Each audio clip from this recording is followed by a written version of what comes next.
जय महाराष्ट्र मित्रांनो, राज्यातील गेल्या काही दिवसांपासून नवे तब्बल 1 वर्षापासून ठिबक सिंचन, तुषार सिंचनच्या अनुदानाच्या प्रतीक्षेत असलेल्या शेतकऱ्यांसाठी एक अतिशय दिलासादायक आणि महत्त्वपूर्ण असं अपडेट आहे।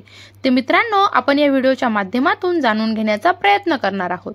त्यामुळे व्हिडिओ नक्की शेवटपर्यंत पहा आणि आपल्या चॅनलवर पहिल्यांदाच आला असाल तर चॅनलला सबस्क्राइब करून घ्या, जेणेकरून अशाच प्रकारचे नवनवीन व्हिडिओ तुम्हाला या ठिकाणी भेटत राहतील।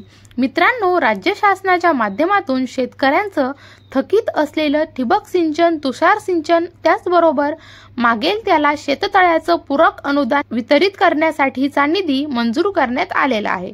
मित्रांनो, राज्य शासनाच्या माध्यमातून शेतकऱ्यांचं थकीत असलेलं ठिबक सिंचन, तुषार सिंचन त्याचबरोबर मागेल त्याला शेततळ्याचं पूरक अनुदान वितरित करण्यासाठी निधी मंजूर करण्यात आलेला आहे आणि हा निधी वितरित करण्यासंदर्भातील एक महत्त्वाचा असा GR देखील 14 फेब्रुवारी 2025 रोजी निर्गमित करण्यात आलेला आहे। मित्रांनो, केंद्र शासनाच्या प्रति थेंब अधिक पीक या योजनेअंतर्गत जे काही अनुदान दिलेलं जातं, या अनुदानाबरोबरच राज्य शासनाच्या माध्यमातून राज्यातील 354 तालुक्यांमधील शेतकऱ्यांसाठी पूरक अनुदान दिलं जातं, ज्याच्यामध्ये अल्पभूधारक शेतकऱ्यांना 25% आणि बहुभूधारक शेतकऱ्यांना 30% अशा प्रमाणामध्ये हे पूरक अनुदान दिलं जातं। मागेल त्याला शेततळ्यासाठी 75,000 रुपये अनुदान दिलं जातं आणि याच्यासाठी राज्यभरामध्ये राज्यातील 354 तालुक्यामध्ये मुख्यमंत्री कृषी शाश्वत सिंचन योजना म्हणजेच ही योजना राबवली जात आहे। आणि मित्रांनो, याच योजनेच्या अंतर्गत शेतकऱ्यांचं या अनेक दिवसांपासून अनुदान वितरित करण्यात आलेलं नव्हतं।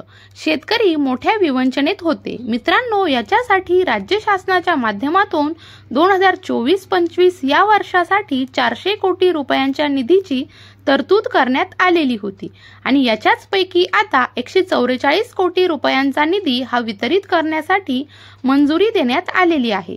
मित्रांनो, शेतकऱ्यांच्या माध्यमातून अतिशय हालाकीच्या परिस्थितीमध्ये ठिबक सिंचन, तुषार सिंचनच्या बाबीसाठी 80% अनुदान दिलं जातं म्हणून आणि पाण्याचा अपव्यय टाळता यावा, योग्य त्या ठिकाणी योग्य त्या पद्धतीने व्हावं म्हणून हे ठिबक सिंचन, तुषार सिंचन खरेदी करण्यात आलेलं होतं। परंतु गेल्या अनेक दिवसांपासून हे अनुदान न मिळाल्यामुळे शेतकऱ्यांवरती एक आर्थिक संकट ओढवलेलं होतं आणि अशा परिस्थितीमध्ये आता हे अनुदान मिळाल्यानंतर त्याचा यांना नक्कीच दिलासा मिळणार आहे। हे अनुदान वितरित करण्यासाठी आता 144 कोटी रुपयांचा निधी मंजूर करण्यात आलेला आहे। आशा करूयात या महिन्याच्या शेवटपर्यंत या सर्वच्या सर्व शेतकऱ्यांच्या खात्यामध्ये हे पैसे वितरित केले जातील। मित्रांनो, एकंदरीत आपण जर पाहिलं तर या योजनेच्या अंतर्गत मोठ्या प्रमाणात निधीची तरतूद करण्यात आलेली आहे, परंतु अतिशय मंद गतीने ही निधी वितरित करण्यात आलेला आहे। आशा करूयात उर्वरित असलेल्या 200 कोटी रुपयांपेक्षा जास्तचा निधी देखील मार्च पूर्वी वितरित करून हे जे काही शेतकरी पेंडिंग राहतील त्यांना देखील या ठिकाणी दिलासा दिला जावा। मित्रांनो, अशा प्रकारचा एक महत्त्वपूर्ण असा निर्णय होता, एक महत्त्वपूर्ण असा अपडेट होतं, ज्याची माहिती आपणास नक्की उपयोगात पडेल अशी मी आशा करते। हा GR आपण maharashtra.gov.in या संकेतस्थळावरती देखील पाहू शकता। याची लिंक आपल्याला व्हिडिओच्या डिस्क्रिप्शन बॉक्समध्ये देखील दिलेली आहे। तर मित्रांनो, भेटूयात नवीन माहितीसह, नवीन अपडेटसह। तोपर्यंत लाईक करा, शेअर करा आणि आपल्या YouTube चॅनलला सबस्क्राइब करायला विसरू नका। धन्यवाद।